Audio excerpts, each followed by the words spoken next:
Hello aspirants, welcome to Ekam IAS academy. ఈ రోజు మనం డిస్కస్ చేస్తున్న టాపిక్ ఏంటి అంటే, రీసెంట్గా పార్లమెంట్లో బడ్జెట్ ప్రవేశపెట్టడం చూసాం కదా.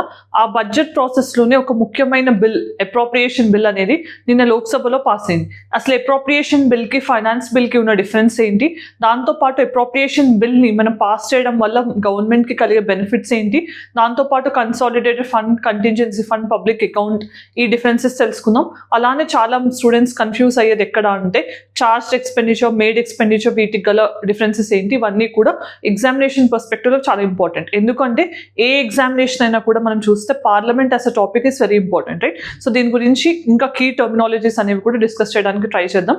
సో ఫస్ట్ ఇక్కడ వీడియో కాంపోనెంట్స్ చూద్దాం. సో వై న్యూస్ అని చూద్దాం. అప్రోప్రియేషన్ బిల్ 2024 అంటే ఏముంటుంది జనరల్గా, దాంట్లో హైలైట్స్ ఆఫ్ ద బిల్, దీని యొక్క ఇంపార్టెన్స్ ఏంటి, కన్సాలిడేటెడ్ ఫండ్ ఏంటి, అదర్ టైప్స్ ఆఫ్ ఫండ్స్ ఏంటి, charged expenditure, made expenditure and guillotine అనే టర్మ్ ఏంటనే తెలుసుకుందాం. సో ఇక్కడ ఇది యూపీఎస్సీ సిలబస్లో చూస్తే కనుక GS paper 2 polity and constitution point of వ్యూలో important, right? Before we start, so TGPSC group 1 mains test series start అవుతుంది 9th ఆగస్ట్ నుంచి. సో ఈ పార్ట్స్లో మీరు ఆల్మోస్ట్గా 600+ క్వశ్చన్స్కి ముందుగానే ప్రిపేర్ అయి ఉంటారు. సో ఆల్మోస్ట్గా 88 టెస్ట్ రాస్తారు. దాంట్లో 59 డైలీ టెస్ట్ ఉన్నాయి, 12 sectional test including 6 SA test ఉంటాయి. దాంతోపాటు 5 revision test per paper wise ఉంటాయి. దాంతోపాటు ఒక మెగా గ్రాండ్ టెస్ట్ ఉంటుంది. సో మీరు ఏదైతే రాస్తారో ఆన్సర్ కాపీ అనేది మీకు 3 వర్కింగ్ డేస్ ఎవాల్యుయేషన్ చేసి ఇవ్వడం జరుగుతుంది. Detail explanation copy after the test కూడా అవైలబుల్గా ఉంటుంది, రైట్? సో దాంతోపాటు టీజీపీఎస్సీ గ్రూప్ 1లోనే మెయిన్స్ పేపర్స్లో మనం చూస్తే కనుక ఎస్ఏ పేపర్ 150 మార్క్స్ ఉంది కదా. సో దాంట్లో మీకు ఎటువంటి కన్ఫ్యూజన్ ఉన్నా this is a very best opportunity. ఎందుకంటే ఒబెరాయ్ సార్ డైరెక్ట్గా తనే క్లాసెస్ తీసుకుని ఆల్మోస్ట్ 30+ అవర్స్లో ఎస్ఏలో ఎంత స్కోర్, మంచి స్కోర్ ఎలా అచీవ్ చేయాలి, కాంప్రహెన్సివ్గా ఎలా కవర్ చేయాలి, డిఫరెంట్ డైమెన్షన్స్ని ఎట్లా ఇంక్లూడ్ చేయాలి, ఇవన్నీ కూడా సరే పర్సనల్గా మీకు టీచ్ చేస్తారు. సో ఇది ఖచ్చితంగా బెనిఫిట్ అవుతుంది. ఈ 2 ప్రోగ్రామ్స్ కోసం మీరు కింద డిస్ప్లే అవుతున్న నెంబర్కి కాల్ చేసి ఫర్దర్ డీటెయిల్స్ తెలుసుకోవచ్చు, రైట్? నో, సో మనం ఫస్ట్ ఇప్పుడు వీడియోకి వస్తే కనుక అప్రోప్రియేషన్ బిల్ గురించి డిస్కస్ చేస్తున్నాం కదా.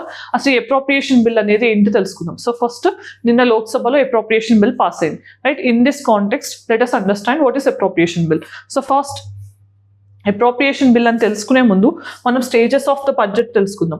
సో స్టేజెస్ ఆఫ్ బడ్జెట్ అంటే మనకు తెలిసిందే, ఎవ్రీ ఇయర్ February 1st మనకి బడ్జెట్ ప్రవేశపెడతారు. దాంట్లో ఈ ఇయర్ ఏంటంటే ఎలక్షన్స్ ఉండేసరికి ఓన్లీ ఇంట్రిమ్ బడ్జెట్, అంటే టెంపరీగా కొన్ని నెలలు మాత్రమే ఇంట్రిమ్ బడ్జెట్ని ప్రవేశపెట్టి తర్వాత మొన్న July 23rd ఏం చేశారు, ఫుల్ టైం బడ్జెట్ పెట్టడం తెలుసుకున్నాం మనం. సో ఈ ఫుల్ టైం బడ్జెట్ ఎప్పుడైనా కానీ బడ్జెట్ని ఎవరు ప్రెజెంట్ చేయాలి జనరల్గా అంటే ప్రెసిడెంట్ ఆఫ్ ఇండియా పెట్టాలి. So constitutional obligation president of India మీద ఉంటుంది. కానీ ఆయన తరపున ఎవరు ప్రెజెంట్ చేస్తున్నారు, యూనియన్ ఫైనాన్స్ మినిస్టర్ ప్రెజెంట్ చేస్తారు. So first stage of the budget ఏంటి, presentation of budget followed by finance minister speech.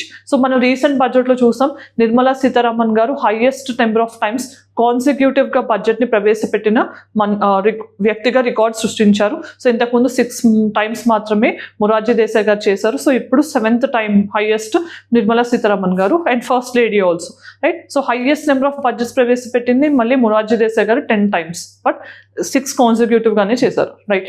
Then after presentation ఏమవుతుంది, సో జనరల్ డిస్కషన్ అనేది కొన్ని రోజులు ఉంటుంది. అంటే బడ్జెట్ ప్రవేశపెట్టిన రోజు నుంచి ఒక 2-3 days జనరల్గా పార్లమెంట్లో డిస్కషన్ అనేది బడ్జెట్ గురించి ఉంటుంది, జనరల్ డిస్కషన్. ఈ జనరల్ డిస్కషన్ జరిగిన తర్వాత ఏమవుతుంది, హౌసెస్ అనేవి అడ్జర్న్ చేస్తారు.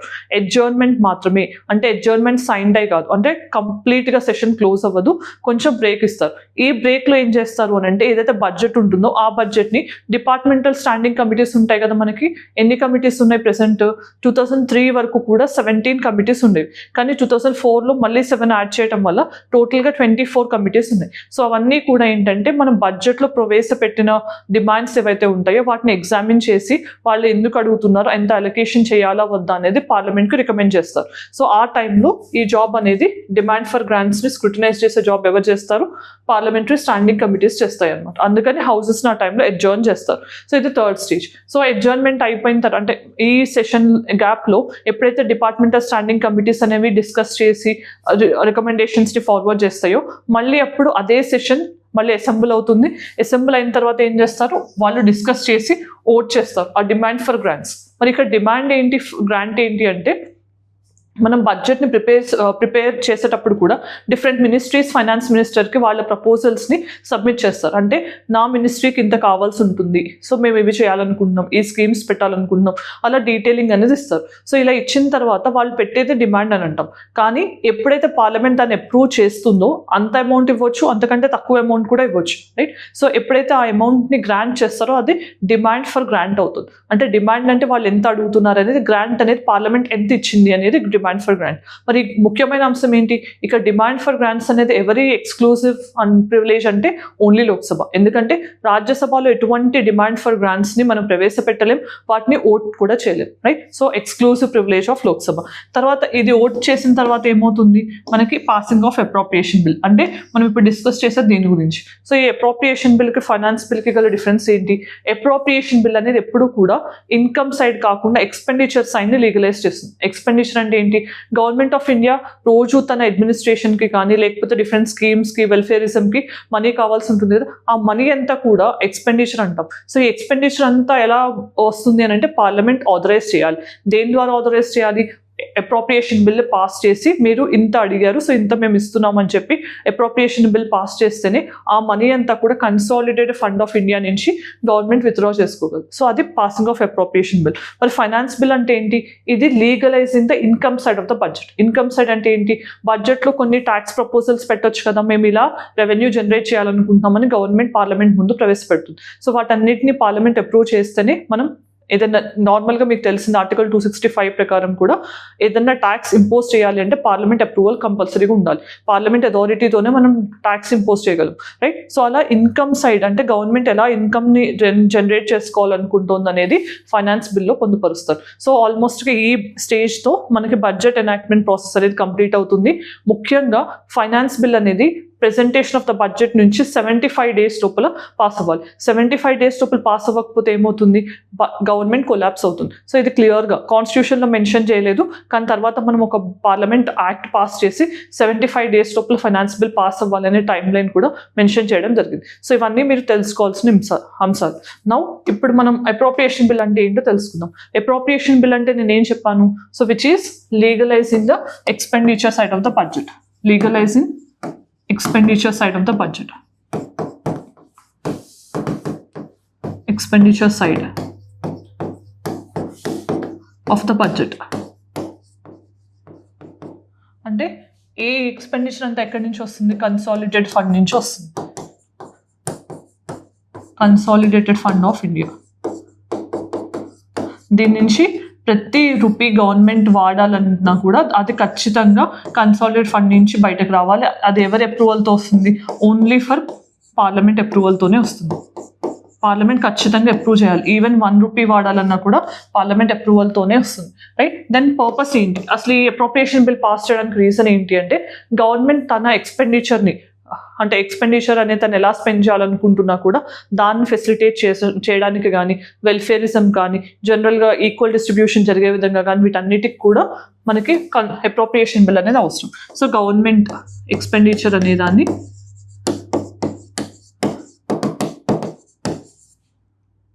లీగలైజ్ చేస్తుంది అప్రోప్రియేషన్ బిల్. అంటే ఈ వెల్ఫేరిజం కానీ, మనకి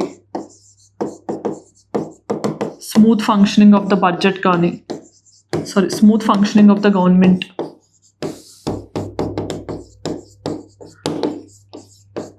సో వీటికి కూడా మనకి అప్రోప్రియేషన్ బిల్ అనేది చాలా అవసరం. ఇప్పుడు మనం స్టేజెస్ చూసాం కదా. సో ఫస్ట్ హైలైట్స్ చూద్దాం. ఈ పర్టికులర్ బిల్ అనేది నిన్న ఎలా పాస్ అయింది అని అంటే ఎవరు ఇంట్రడ్యూస్ చేశారు? లోక్సభలో ఫైనాన్స్ మినిస్టర్ బడ్జెట్ని ప్రవేశపెట్టేటప్పుడే వీటిని కూడా ప్రవేశపెడతారు. సో అప్పుడు జనరల్గా ఏమవుతుంది? ఫైనాన్స్ మినిస్టర్ ప్రవేశపెట్టిన తర్వాత డిస్కషన్ జరిగిన తర్వాత వాయిస్ ఓట్తో ఈ బడ్జెట్ అనేది పాస్ అవుతుంది లోక్సభలో. సో అప్రోప్రియేషన్ బిల్లో భాగంగా ఇది వాయిస్ ఓట్ అంటే ఏంటి? ఎస్ ఆర్ నో అనే దానికి అడుగుతారు స్పీకర్. సో ఎవరైతే కనుక ఎస్ సపోర్ట్ చేశారో, నో సపోర్ట్ చేశారో, మెజారిటీ దేనికి సపోర్ట్ చేశారో అనే దాన్ని బట్టి అది డిసైడ్ అవుతుంది. సో వాయిస్ ఓట్తో ఇది పాస్ అవుతుంది. తర్వాత ఫైనాన్షియల్ ప్రొవిజన్స్ ఏముంటాయి? జనరల్గా మనకి ఎక్స్పెండిచర్ సైడ్ ఆఫ్ ద బడ్జెట్ని లీగలైజ్ చేస్తుంది. గవర్నమెంట్కి సంబంధించి వెల్ఫేరిజంకి కానీ వీటికి. సో మనకి ఇక్కడ చూసినట్టయితే ఇంపాక్ట్ ఆన్ పబ్లిక్ వెల్ఫేర్, ఎందుకంటే గవర్నమెంట్ ఎటువంటి స్కీమ్స్ని సంబంధించిన డైరెక్ట్ బెనిఫిట్ ట్రాన్స్ఫర్స్ చేయాలన్నా, దానికి కావాల్సిన ఫండ్స్ని ఎలకేట్ చేయాలన్నా కూడా ఖచ్చితంగా కన్సాలిడేటెడ్ ఫండ్ ఆఫ్ ఇండియా నుంచి విత్డ్రా చేసుకోవాలి. ఆ విత్డ్రా చేయాలి అని అంటే ఖచ్చితంగా అప్రోప్రియేషన్ బిల్ పార్లమెంట్లో అప్రూవల్ అయితేనే వాళ్ళు అదంతా యూస్ చేయగలరు. సో అప్రోప్రియేషన్ బిల్ పాస్ అవుతేనే గవర్నమెంట్ స్మూత్ ఫంక్షనింగ్ అనేది జరుగుతుంది. అలానే ఇలాంటి వెల్ఫేరిజం కానీ ఈక్వల్ డిస్ట్రిబ్యూషన్ ఆఫ్ రీసోర్సెస్ కానీ జరుగుతాయి అనమాట. సో ఇది మనం గుర్తుపెట్టుకోవాలి. దెన్ ఇంపార్టెన్స్ ఏంటని చూద్దాం. ఇంపార్టెన్స్ అంటే మనం చూసాం కదా, ఈక్వల్ డిస్ట్రిబ్యూషన్ ఆఫ్ రీసోర్సెస్ జరగాలి అని అంటే. ఎందుకు అంటే ఇది ఇంత ఎంఫసైజ్ చేయడానికి రీజన్ ఏంటి, మనకి ఆర్టికల్ 39లో మనం చూస్తే కనుక క్లియర్గా ఉంది. సో మనకి డిపిఎస్పీస్లో ఈక్వల్ డిస్ట్రిబ్యూషన్ ఆఫ్ రీసోర్సెస్ అనేది చాలా అవసరం అని కూడా కాన్స్టిట్యూషనల్ ఫ్రేమర్స్ ఎంఫసైజ్ చేశారు. ఎందుకు, మనకి ఎప్పుడైతే ఇన్ఈక్వాలిటీస్ ఉంటాయో అప్పుడు మనం ఈక్వల్ మనకి చూస్తే కనుక ప్రియాంబుల్లో justice, liberty, equality and fraternity అనేవి ఆబ్జెక్టివ్స్ ఆఫ్ ద ప్రియాంబుల్గా కానీ కాన్స్టిట్యూషన్గా కానీ చెప్పారు. సో మన ఈక్వాలిటీ అనేది స్టేటస్ అండ్ ఆపర్చునిటీ విషయంలో ఎన్షోర్ చేయాల్సిన బాధ్యత కూడా ఉంది. సో దానికి ఈ ఈక్వల్ డిస్ట్రిబ్యూషన్ ఆఫ్ రీసోర్సెస్ అనేది చాలా అవసరం. So prevention of concentration of wealth కానీ, ఉన్న రీసోర్సెస్ని ఈక్వల్గా డిస్ట్రిబ్యూట్ చేయడం కానీ స్టేట్ యొక్క మెయిన్ కర్తవ్యం ఉంది. దాంట్లో భాగంగా దాంతో పాటు మనం అర్థం చేసుకోవాల్సిన ఇంకొక ముఖ్యమైన అంశం ఏంటి, ఈ అప్రోప్రియేషన్ బిల్ పాస్ అవ్వటానికి. ఫర్ ఎగ్జాంపుల్ రీసెంట్ బడ్జెట్లో మనం చూస్తే పూర్వోదయ అని చెప్పి ఏపీ, వెస్ట్ బెంగాల్, బీహార్, జార్ఖండ్, ఒడిస్సా వీటిని అన్నిటినీ స్పెషల్ ఫోకస్తో వీళ్ళని పూర్వోదయ అనే స్కీమ్ కింద, అంటే ఈస్ట్ ఇండియా అనేది మనకి ఈస్టర్న్ పార్ట్ ఆఫ్ ఇండియా అనేది వికసిత్ భారత్కి కలిసిన ఇంజిన్గా కూడా పోయిన బడ్జెట్లో ప్రవేశపెట్టడం చూసాం మనం. సో దానికి కూడా ఇలాంటివన్నీ చాలా కీలకంగా మారుతాయి. సో అప్రోప్రియేషన్ బిల్ పాస్ అయితేనే ఇవన్నీ గవర్నమెంట్ చేయడానికి మెయిన్గా వీలు కల్పిస్తుంది అనమాట. Then consolidated fund of India అంటే ఏంటి, సో మనకు ఆర్టికల్ 266 ఆఫ్ ఇండియన్ కాన్స్టిట్యూషన్ ప్రకారం 3 ఫండ్స్ ఉన్నాయి. దాంట్లో ఒకటి కన్సాలిడేటెడ్ ఫండ్ ఆఫ్ ఇండియా. మరి కన్సాలిడేటెడ్ ఫండ్ అంటే ఏంటి, ఏదైతే రెవెన్యూ గవర్నమెంట్ ఆఫ్ ఇండియాకి వస్తుందో, లేదంటే ఏదైనా expenditure government of India spend చేసినా కూడా ఇవన్నీ కూడా కన్సాలిడేటెడ్ ఫండ్ ఆఫ్ ఇండియా నుంచే జరుగుతాయి అన్నమాట. సో ఇది చాలా ఇంపార్టెంట్. మరి కన్సాలిడేటెడ్ ఫండ్ ఆఫ్ ఇండియాలో జనరల్గా మనకి ఏముంటాయి, 2 టైప్స్ ఆఫ్ ఎక్స్పెండిచర్ ఉంటాయి, charged expenditure, made expenditure. Charged expenditure అంటే ఏంటి, ఏదైతే నాన్ ఓటబుల్గా ఉంటుందో, పార్లమెంట్ దీని మీద ఓట్ చేయలేదు, నాన్ ఓటబుల్ పార్ట్ అంటే దీన్ని ఓన్లీ డిస్కషన్ మాత్రమే చేయగలరు, there won't be any voting on the charged expenditure. మరి ఇదేంటి, కాన్స్టిట్యూషనల్లీ ఇంపార్టెంట్ పోస్ట్లకు కానీ, లేకపోతే ఎక్కడైతే న్యూట్రాలిటీ అనేది ఉండాలో. న్యూట్రాలిటీ అంటే ఒకవేళ వీళ్ళకి పార్లమెంట్ ఓటింగ్ అనేది మనం కల్పిస్తే కనుక వాళ్ళ ఫంక్షనింగ్ అనేది ఇంపాక్ట్ అవుతుందో అలాంటి వాటికి. ఫర్ ఎగ్జాంపుల్ ప్రెసిడెంట్ కానీ, మనకి సుప్రీంకోర్టు, హైకోర్టు జడ్జెస్ కానీ, కాగ్ కానీ, స్పీకర్ కానీ, లేకపోతే యూపీఎస్సీ మెంబర్స్ కానీ, సో ఇలాంటి కొన్ని పోస్టులకి మనకు చార్జ్డ్ ఎక్స్పెండిచర్ అనేది వర్తిస్తుంది. సో ఇలాంటి వాళ్ళకి ఈ ఎక్స్పెండిచర్ అనేది ఉంటుంది. దెన్ మేడ్ ఎక్స్పెండిచర్ అంటే ఏంటి, మేడ్ ఎక్స్పెండిచర్ అనేది ఓటబుల్ అనమాట. అంటే ఇది కాకుండా మనం ఏదైతే expenditure government of India spend చేస్తుందో దాన్ని పార్లమెంట్ ఓట్ చేసిన తర్వాత అప్రోప్రియేషన్ బిల్ ద్వారా బయటకు వస్తుందని చెప్తున్నాం కదా, అదంతా ఓటబుల్ పార్ట్ అవుతుంది. దీని మీద ఓటింగ్ అండ్ డిస్కషన్ రెండు కూడా పాసిబుల్ అనమాట. సో ఇది మనం తెలుసుకోవాల్సిన డిఫరెన్స్. దెన్ మిగతా 2 ఫండ్స్ కూడా ఉన్నాయి కదా, కంటింజెన్సీ ఫండ్, పబ్లిక్ అకౌంట్. మరి వీటి రెండింటికి గల డిఫరెన్స్ ఏంటి, కంటింజెన్సీ ఫండ్ అనేది ఆర్టికల్ 267 కింద ఉంది. సో ఆర్టికల్ 267 కింద మరి ఇదేంటి అంటే మనకి ఎప్పుడైనా సడన్గా అన్ఫోర్సీన్ ఎక్స్పెండిచర్, అంటే ఊహించని ఎక్స్పెండిచర్ ఏదైనా సడన్గా రావడము, అలాంటప్పుడు పార్లమెంట్ సెషన్లో లేకపోవడం వల్ల ఆ మనీ అనేది రిలీజ్ కాకపోతే మనం గవర్నమెంట్ చేయాల్సిన చోట తను చేయలేకపోవడం, ఇవన్నీ ఇన్స్టెన్సెస్ రాకుండా ఉండడానికి కార్పస్ ఆఫ్ 500 crores అనే దాన్ని మెయింటైన్ చేస్తారు. సో ఎప్పుడు కూడా 500 crores అనే మనీ కంటింజెన్సీ ఫండ్లో ఉంటుంది. ఇది ఎవరి డిస్పోజల్లో ఉంటుంది, ప్రెసిడెంట్ ఆఫ్ ఇండియా డిస్పోజల్లో ఉంటుంది. కానీ ఫైనాన్స్ సెక్రటరీ దీన్ని మెయింటైన్ చేస్తారు ప్రెసిడెంట్ ఆఫ్ ఇండియా బదులు. అంటే సడన్గా అవసరం ఉన్నప్పుడు పార్లమెంట్ అప్రూవల్ లేకుండా కూడా దీని నుంచి ఈ 500 crores విత్డ్రా చేసుకోవచ్చు. తర్వాత మళ్ళీ దీన్ని పార్లమెంట్ ముందు ప్రవేశపెట్టాల్సి ఉంటుంది, ఎంత వాడారు, ఎందుకు వాడారు అనేది. సో మనం చూస్తే కనుక కంట్రోల్ అండ్ ఆడిటర్ జనరల్ ఎవరైతే గవర్నమెంట్ ఆఫ్ ఇండియా ఆడిట్స్ చేస్తారో వాళ్ళు అప్రోప్రియేషన్ బిల్లు కూడా ఎగ్జామిన్ చేసి అప్రోప్రియేషన్ రిపోర్ట్ అనేది కూడా ఇస్తారు. ఆ రిపోర్ట్స్ని ఎవరు కన్సిడర్ చేస్తారు, పబ్లిక్ అకౌంట్స్ కమిటీ అనేది ఒక one of the financial committee కదా పార్లమెంట్లో, వాళ్ళు కూడా స్క్రూటినైజ్ చేస్తారు. సో ఇవన్నీ మనం తెలుసుకోవాలి. Then public account of India అంటే ఏంటి, ఇది ఆర్టికల్ 266 Clause 2 కింద ఉంది. మరి పబ్లిక్ అకౌంట్ అంటే ఏంటి?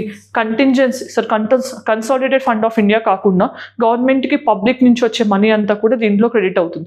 గవర్నమెంట్కి పబ్లిక్ నుంచి ఏం మనీ వస్తుందని అంటే సేవింగ్స్ కానీ ఫైన్స్ కానీ అలాంటి మనీ ఏదొచ్చినా కూడా, అంటే మనకి different types of saving schemes కానీ ఇవన్నీ ఉంటాయి కదా, పిఎఫ్ మనీ కానీ ఇవన్నీ. సో ఇదంతా పబ్లిక్ అకౌంట్లోకి వెళ్తుంది. మరి దీంట్లో పార్లమెంట్ అప్రూవల్ అవసరమా అంటే అప్రూవల్ అవసరం లేదు. ఎందుకు అంటే జనరల్గా ఇది బ్యాంకింగ్ ట్రాన్సాక్షన్స్ ఎలా జరుగుతాయో క్రెడిట్ అండ్ డెబిట్ లాగా, అలానే దీని నుంచి అకౌంట్లోకి వస్తాయి, అకౌంట్లోంచి ఆన్ డిమాండ్ మళ్ళీ పే అయిపోతాయి అనమాట. సో అలా బ్యాంకింగ్ ట్రాన్సాక్షన్స్ లానే ఉంటుంది దీని నేచర్ అనేది. సో ఈ రెండు మనం తెలుసుకోవాల్సిన అంశాలు. దెన్ అసలు ఇక్కడ గిలిటన్ అనే టర్మ్ మెన్షన్ అయింది. ఎందుకు అని అంటే అప్రోప్రియేషన్ బిల్లో నిన్న బిల్ పాస్ చేసే ముందు స్పీకర్ మిగతావన్నీ కూడా గిలిటన్ చేశారు అనేది న్యూస్. సో గిలిటన్ అంటే ఏంటి?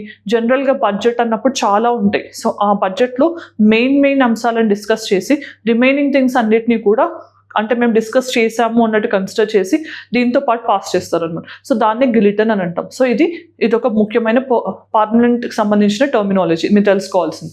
సో దెన్ ప్రాక్టీస్ క్వశ్చన్ ఏంటనే చూద్దాం. సో ప్రాక్టీస్ క్వశ్చన్ చూస్తే which of the following statements are correct with regard to expenditure charged on the consolidated fund of India.